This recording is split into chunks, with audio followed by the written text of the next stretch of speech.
A'udzubillahi minasyaitonir rajim.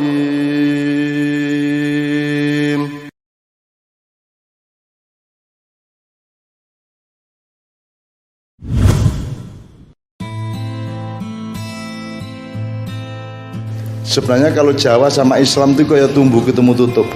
Hampir tidak ada ilmu-ilmu Jawa yang bertentangan dengan Islam. Sebelum ada wa may ya'mal mithqala dzarratin khairan yarah wa may ya'mal mithqala dzarratin syarran yarah, wong Jawa wis duwe ngunduh ing pakarti. Ya. Orang Jawa sudah punya pengetahuan-pengetahuan yang hasil dari ijtihad, sehingga orang Jawa mengerti apa yang baik dan yang buruk dalam kehidupan, meskipun waktu itu belum ada Islam datang. Bahkan orang Islam mengerti, orang Jawa mengerti manajemen yang tingkatnya sangat tinggi, melebihi masyarakat Barat sekarang, dengan bukti-bukti seperti Borobudur, seperti banyak sekali peradaban-peradaban yang lain di Pulau Jawa dan di seluruh Nusantara. Ya. Jadi teman-teman sekalian, tolong Jawa digawa, Arab digarap, Barat diruat. Jadi ojo terus awakmu dilek Barat, ojo dilek Arab, ojo dilek Jawa. Tapi awakmu sing kudu mengunyah Jawa, mengunyah Arab, mengunyah Barat. Ya, mengunyah Islam, mengunyah Barat, karena pelakunya adalah Anda, bukan Islam. Islam tidak bisa hancur karena dia bukan subjek, dia bukan pelaku, dia bukan manusia. Islam itu alatmu, inspirasi dari Allah untuk kamu pakai untuk mamayu hayuning bawono. Mamayu hayuning bawono wis lahir sebelum ada kata rahmatan lil alamin. Gitu ya. Jadi Anda jangan meninggalkan Jawa Anda. Setelah perang salib selesai, kemudian di Eropa terjadi apa yang namanya Renaissance, yang mereka menyebut masa pencerahan. Terus terang sebenarnya itu adalah itu masa kegelapan untuk bangsa Timur. Portugis datang, Belanda datang untuk membuat kita gelap pekat. Kita menjadi tidak percaya diri kepada apa yang pernah dicapai oleh nenek moyang kita. Pak Muzamil tadi mengatakan semua ilmu-ilmu yang sekarang dikembangkan oleh dunia Barat ditemukan awalnya oleh sarjana-sarjana Islam. Untuk contoh aja, Al-Kindi apa Al-Kindi? Al-Farabi apa? Ibnu Sina apa? Semua dasar-dasar ilmu pengetahuan Barat sekarang itu dasarnya dari penemuan-penemuan Islam. Nah, begitu Barat mengalami pencerahan, itu sebenarnya mempersempit manusia dari kelengkapan ahsanut takwim menuju materialisme, dan sekarang menjadi kapitalisme, dan sekarang memuncak menjadi kapitalisme liberal, bahkan ultraliberal dan maniak liberal hari ini.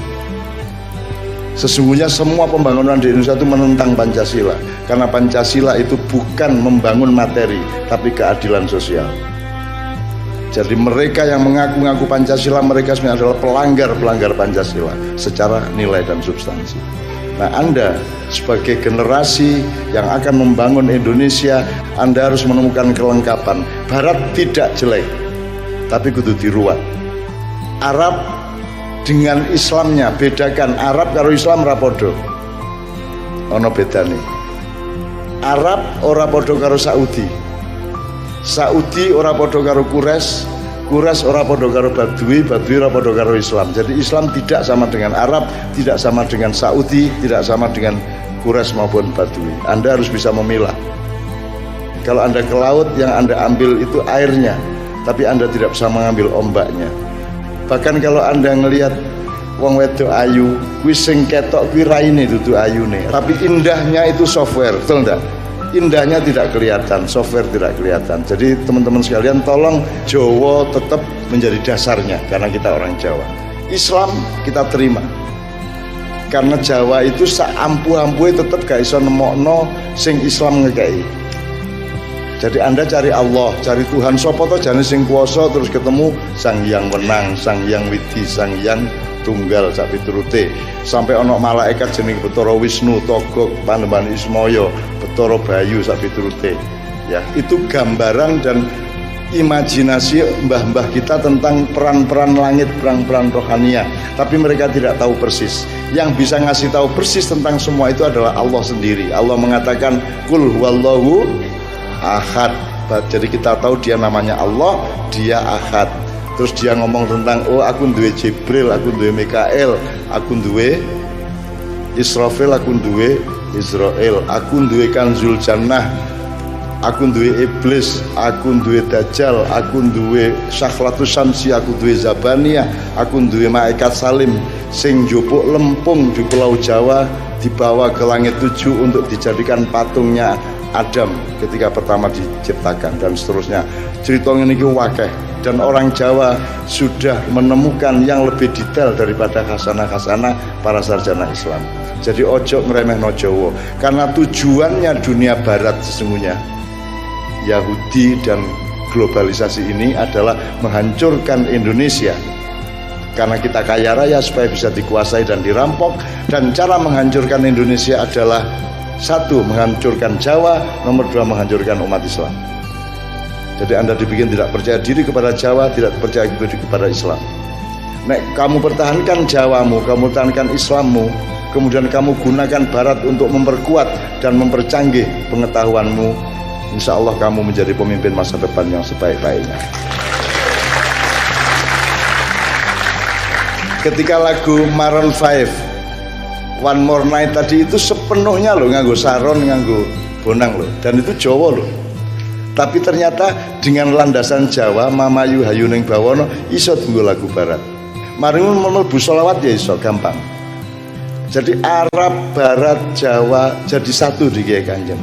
Jadi ini bukan sekedar pertunjukan musik, dan Kiai Kanjeng bukan grup musik. Kiai Kanjeng itu nama gamelannya. Grupnya gak ono jenenge. Ben gampang diceluk Kiai Kanjeng, tapi jane ming nama gamelan. Anda tahu keistimewaan orang Jawa. Orang Jawa itu menjalankan apa yang tadi disebut Sabbahalillahi ma fis samawati wal ard. Kalau orang Barat, alam adalah alatnya yang dieksploitir dan diperas. Tapi orang Jawa, alam adalah saudaranya, alam adalah kakak sulungnya. Sebelum manusia dibikin, alam dibikin terlebih dahulu. Berarti alam kui kang masmu, alam kui cacakmu, gunung, segoro, kabeh iki cacakmu. Maka orang Jawa sangat menghormati, sehingga di Jawa nama-nama benda itu dikasih apa namanya, kehormatan seperti sesama manusia. Keris dikai kiai, ya tak gak?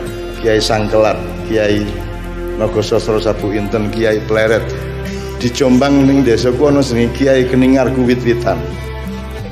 Kebun di Solo Kiai Slamet. Ya terus apa meneh liyane? Apa Mas? Kereta Kencana, semua dikasih nama dengan penghormatan seolah-olah mereka manusia. Itu loh teman sekalian. Jadi nek bahasa modern ini, bahasane wong kampus, nek benda, tanduran, termasuk planet-planet ya, hewan itu kabeh gak tahu salah. Mereka semua pasti benar, karena semua yang mereka lakukan itu langsung merupakan perintah dari Allah Subhanahu wa taala. Jadi kalau macan mangan kidang, ojo dianggap macan kejem. Jadi orang modern begitu sombongnya sehingga kalau ada orang ngawur disebut hukum rimba.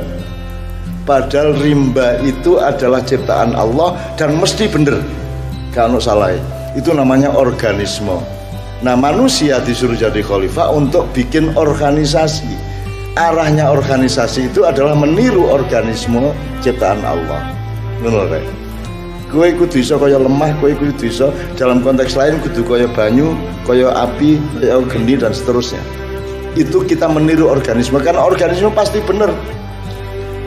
Anda jangan terus ngomong Gusti Allah kejem ya gawe neraka. Malaikat Israel itu pembunuh massal. Ngono. Kowe ngarani ngono kuwi. Bawen dina mateni wong lho Mas. Malaikat Israel. Terus kamu bilang malaikat yang paling kejam adalah Israel, ngono. Itu berarti Anda tidak bisa menemukan harmoni antara nilai Islam dengan Jawa dengan Barat. Ana wong sing rajin ibadah, kelakuannya apik tapi melarat. Ketika rezeki akeh karo Gusti Allah. Ana wong sing molimo, narkoba barang suwoge, klemis, raine seger, gak mate-mate itu yono. Terus Anda bilang Tuhan tidak adil. Anda bilang Tuhan tidak adil karena Anda tidak tahu skalanya. bal-balan iku nek gurung 90 menit ojo dinilai cik gurung final iku. Nek wis 90 menit 2-0 cetha wis. Kan gitu. Nah sekarang saya tanya, ibarat bal-balan 90 menit, uripmu ndek dunia iki menit keberapa? Kamu tidak bisa menilai apapun di dunia sebelum sampai ke menit ke-90. Kiamat itu pun bukan kiamat. Kiamat itu kebangkitan. Kamu dari uap menjadi air, atau dari air menjadi es, atau kamu dari ulat menjadi kepompong, dari kepompong menjadi kupu-kupu. Jadi kiamat bukan hari akhir. Kiamat itu hari akhir dalam arti turnamen yang pertama, babak penyisihan. Menurut dadi sangkan paraning dumadi kuwi innalillahi wa inna ilaihi rajiun. Kuwi saka Gusti Allah bali nang Gusti Allah. Itu bukan pedoman orang mati, itu pedoman orang hidup. Itu teman sekalian ya. Nah, Kiai Kanjeng tadi itu memberi contoh aja bahwa iso wong Jawa mimpin dunya. Iso. Justru karena kalian itu hebat, maka orang barat dan orang-orang di luar Indonesia khawatir kalau sampai wong Jawa gaduk karo Islam, wis gak ono sing iso ngalahno. Mulane saiki diide-ide kaya apa gak mati-mati. Gak mati-mati. Islam diuelek-elek kaya apa tetep TV ya tetep Islam isine. Gelem gak gelem masih mek jamaah ngono wis gak masalah wis. Penting ono Islam. Ya tak gak. Tapi mereka ndak berani meninggalkan Islam. Islam kok uelek-elek kayak apa, anggar teror jare Islam, ono iki anti Pancasila jare Islam, memecah belah Indonesia jare Islam. Wis gak apa-apa dielek kono. Ya sakarmu, tapi kalian tidak akan pernah berani meninggalkan Islam. Adzan dinti tetap, selawatan dinti tetap apa di Jawa Timur iki. Shalatu wassalamu alaik, mesti ono tuh. Ya Imam al-Mujahidin. Wis gak entek-entek wis. Gak iso kon ngalahno Islam. Makanya mereka itu cemas. Mereka tahu Islam itu benar, maka mereka ingin menghancurkan Islam. Sebab nek Islam itu berlaku, mereka tidak bisa nyuri, tidak bisa ngerampok, tidak bisa mendustai Anda, tidak bisa ngapusi Anda. Itu ceritanya. Nah, oleh karena itu pendidikan Anda kita semua ini harus sampai kepada kesadaran harmoni antara tiga hal tadi itu. Jadi kamu tetap kudu sinau di masyarakatmu, di kampungmu, di keluargamu, dan sinau dengan mbah-mbahmu dan semuanya. Lengkap tiga tadi, Islamnya, Jawanya, sing Jawa ya, sing Madura nih. Kan gitu. Itu teman sekalian ya.